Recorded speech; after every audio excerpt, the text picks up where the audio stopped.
शंकर धाम की। एक बार जयकारा ऐसा लगाए कि भोलेनाथ के चरणों तक हमारी अर्जी लग जाए। दोनों हाथ उठाकर बोले जटा शंकर भगवान की। भोले के भक्त तो ज्यादा बैठे भैया, आवाज बढ़िया से आना चाहिए।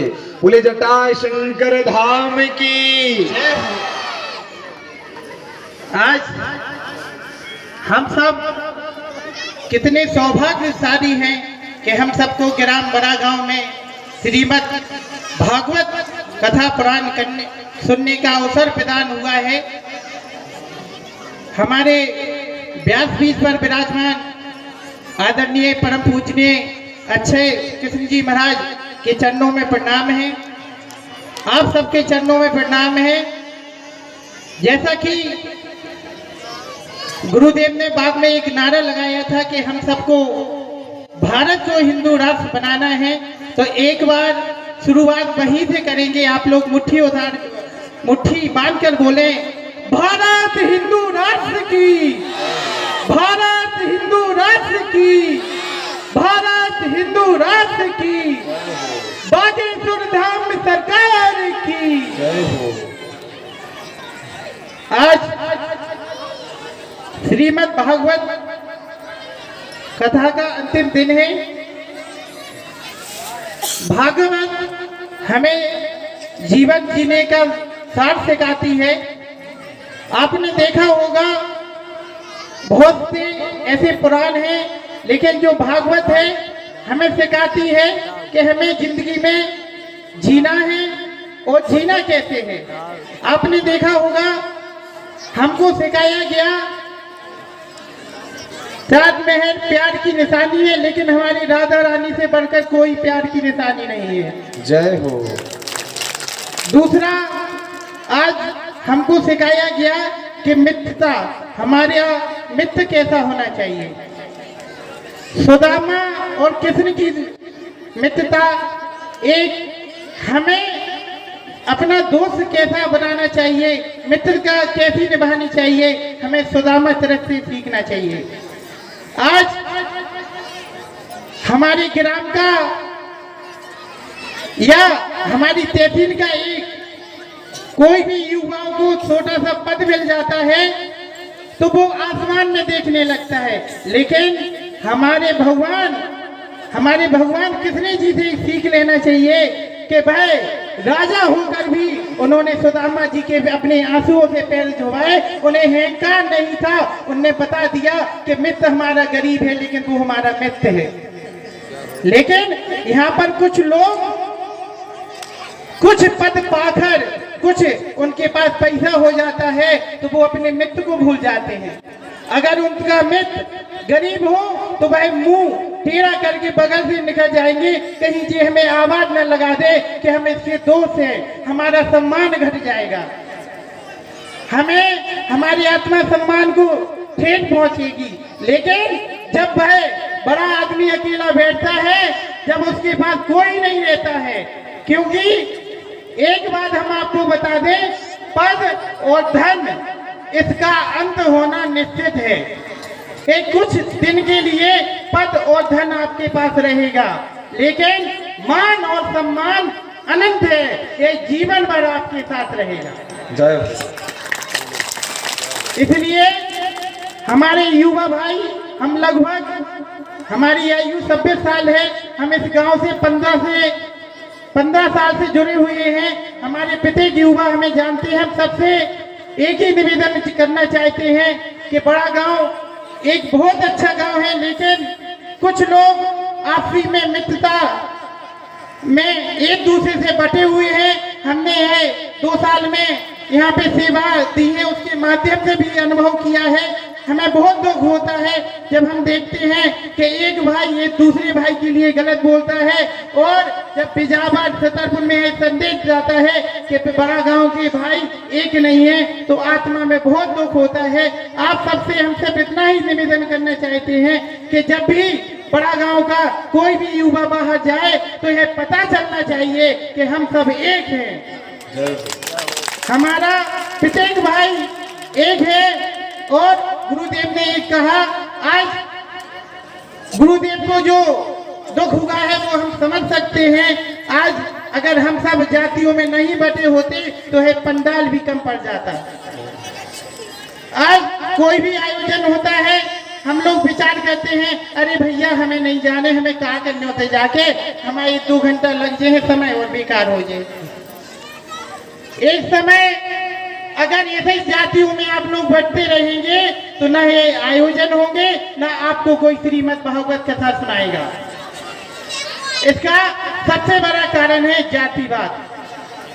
आज कोई भी आप देख लें, अपने आप को कहता है कि हम पंडित बन गए, हम ठाकुर बन गए, हम यादव बन गए, हम अनेकों जातियों में बटे हैं। लेकिन आपने देखा हमारे देश का वीर सैनिक बॉर्डर पर अपना सीना आगे करे है और उसके दिल से आप पूछना तो भाई एक ही आवाज आएगी कि मैं भारतीय हूँ। लेकिन जब उसको पता चलता है कि हमारे देश के लोग जातियों में बट रहे हैं, वो जीते जी मर जाता है। उसको लगता है कि बताओ हम ऐसे देश में हैं जहाँ जातियों में जहर बांटा जा रहा है, हमारे भारत देश को बांटा जा रहा है। ये विदेशी लोग हमारे देश को फिर से गुलाम बनाना चाहते हैं और हम लोग उनके जाल में फंस रहे हैं।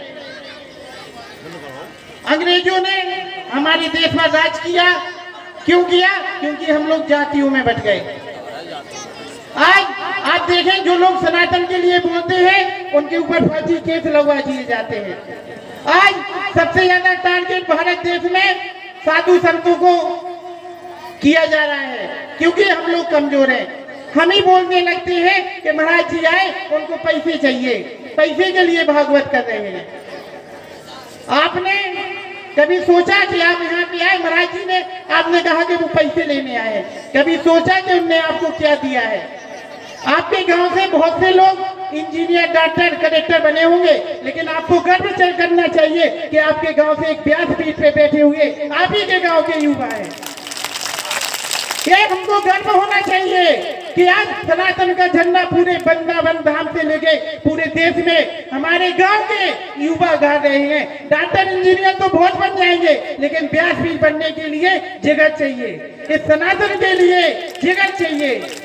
आज आप देखें सनातन के लिए बोलने में हर किसी में दम नहीं है। कोई डरता है कि हमें गोली घल जाएगी। अरे भैया, मरना तो एक ही बार है, लेकिन मरो भी तो इस देश के लिए कुछ काम कर जाओ। हमारे सुभाष चंद्र बोस, चंद्रशेखर आजाद, इन्होंने बता दिया, स्वामी विवेकानंद, इन्होंने बता दिया कि अमर हो गए हैं। तो आज आप ही के गांव के हमारे गुरुदेव बैठे हुए हैं, हमें गर्व होना चाहिए। और जब भी वृंदावन धाम जाए तो वहाँ गर्व से बोले कि अक्षय कृष्ण महाराज हमारे गांव के हैं, हमारे पंडित जी हैं।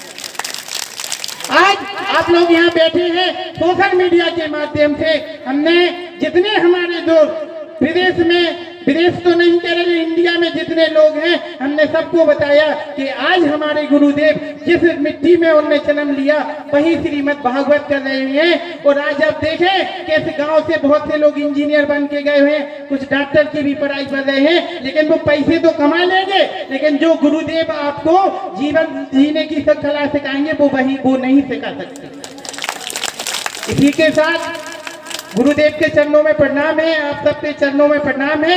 बस हमें आप सब एक संकल्प है जो गुरुदेव ने कहा था नशा के लिए, तो हम आप सबको बता दें कि हम बिजावर पांडे मोहल्ले में रहते हैं और आप सबको एक घोषणा कर रहे हैं। अगर महाराज जी ने कहा है अगर आपके गांव में कोई भी नशे से परेशान हो तो आप हमसे संपर्क कर सकते हैं। हम नीले तिवारी जी के मकान में बैठते हैं। आपकी जो भी जितना पैसा लगेगा उसकी निःशुल्क नशा छोड़ने की दवाई हिंदू युवा क्रांति दल द्वारा की जाएगी। जय हो। लेकिन आपको भी एक वचन देना होगा कि हमें नशे से दूर रहेंगे। अगर आपने मन में ठान लिया कि हमें नशा बंद करना है तो कितना भी पैसा लग जाए, हिंदू युवा क्रांति दल गुरुदेव को वचन देती है कि पूरा पैसा संगठन देगा। और आप सब एक वचन दें। आज से आप सबसे निवेदन है कि आज से कौन कौन वचन लेता है कि हम जात पात को खत्म करेंगे। सभी लोग तो बोलो जात पात की करो विदाई, हम हिंदू हैं। जात पात की करो विदाई, हम हिंदू हैं भाई भाई। जात पात की करो विदाई, हम हिंदू हैं भाई भाई। जात पात की करो विदाई। हम हिंदू हैं भाई भाई। और हमारा सनातन धर्म कितना अच्छा है। हम आपको कुछ लाइनें सुनाते हैं और बस विश्राम लेंगे कि नफरत नहीं, हम प्रेम के दीवाने हैं। जय हो। नफरत नहीं, हम प्रेम के दीवाने हैं और गर्व से कहते हैं हम हिंदुत्ववादी हैं। जय हो। जय जय श्री राम। बोलिए जटाशंकर धाम की, जय हो। चंडी माता रानी की, जय हो। गुरुदेव भगवान की जय जय श्री राम। आइए, हमारे जितेंद्र भैया ने बहुत सुंदर सनातन धर्म के बारे में बतलाया है, तो एक बार सभी लोग उनकी लिए करतब ध्वनि के साथ ताली बजाकर उनका स्वागत करें कि सनातन धर्म में ऐसे भी आज वीर पड़े हुए हैं। आपने देखा हो, अगर महाराज सनातन पर कोई बात करता है ना, तो महाराज उसके विरोध में लाखों लोग खड़े हो जाते हैं, पर जो सनातन की बात करता है महाराज, वो परमात्मा के भरोसे करता है। क्योंकि दुनिया वाले तो महाराज पता ना कब छोड़ के भाग जावे, वो मात्र परमात्मा के भरोसे बात करता है। महाराज गर्व से कहता है कि हम हिंदू हैं। पर कुछ चंद गद्दार हैं महाराज, जो सनातन का ही खाते हैं, सनातन की बात नहीं करते हैं। जिस थाली में खाते हैं उस थाली में ही छेद करते हैं। बस ऐसे चंद गद्दारों से दूर रहें तो महाराज कोई भी हमारे सनातन धर्म का कुछ नहीं कर सकता है। हमारे साथ में ही बैठेंगे, हमारे साथ में ही भोजन करेंगे और हमारी ही बात जाकर महाराज दूसरे को गलत तरीके से पेश करेंगे। ये सबसे बड़ी कमजोरी है हमारी।